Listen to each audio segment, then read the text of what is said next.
Hi guys, my name is Ben Sowards, and I decided for this activity to go ahead and research the immigration process and try to understand how immigration is affecting students and their households and such.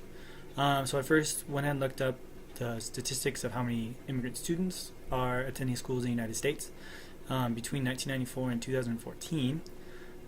Overall, immigrant students has increased from 17.5% in all schools to 25.4% in all schools. And of these, of all students, 3.8% of students are first-generation immigrants. So they're more likely to be. So they're straight. They come straight from where they were living before.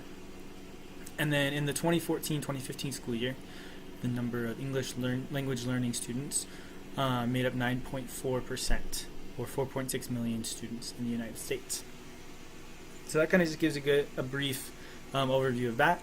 And then I also looked at the process, because a lot of these students who are immigrant students are dealing with, especially second generation immigrants, they're dealing with their parents being illegal immigrants, given that almost 5.4 million students have parents where either one or both are illegal immigrants. And so I went ahead and researched the immigration process, what you have to go through. And so when you first get to the website, it seems like it's really simple. It says that you have to meet certain eligibility requirements, be a legal permanent resident in the United States, and go through the naturalization process. Now that sounds really simple, but to someone who dives a little deeper, it becomes a lot more complicated.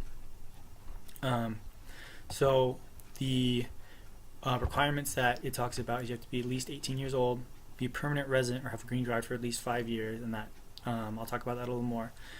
Demonstrate continued residence, be of good moral character, demonstrate an attachment to principles and values of the Constitution, speak English, have a basic understanding of U.S. history and government. So stuff we, as students who have grown up in the United States, have grown up having the requirements of.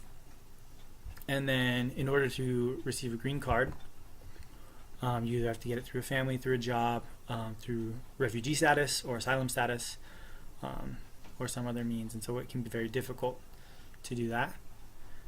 And then the naturalization process, what we usually think of as being a test. If you were to look at the components of the tests, it divides it up into a civics test and an English test, where it goes through American government, American history. You have to demonstrate an ability to speak English, read English, and write in English. So I've heard about these complexities before, but I've never actually, never needed to go through the process, and I've never chosen to investigate it deeper. But it's striking that we have such a high percentage of immigrant status students who, 25% of all the students in the United States are immigrants. And the process through which they became immigrants, or through which their parents became immigrants, that can be a source of pride and or a source of hardship, something that we take for granted that they can take very, very seriously. And then you also have students who are living without households, where there are legal immigrants, and they live in the fear of having parents deported, or having parents being found by the Department of Homeland Security, and falling victims to a system that does not favor those trying to do the right thing. And so I've long had the opinion that there needs to be some sort of reform that needs to happen, some simplicity, but just having seen this firsthand and getting to know it a little better, it only makes my opinion stronger. And I as a teacher, I feel the best thing I can do is to make students feel welcome, feel like they belong, and have a place here in the United States. Thanks, guys.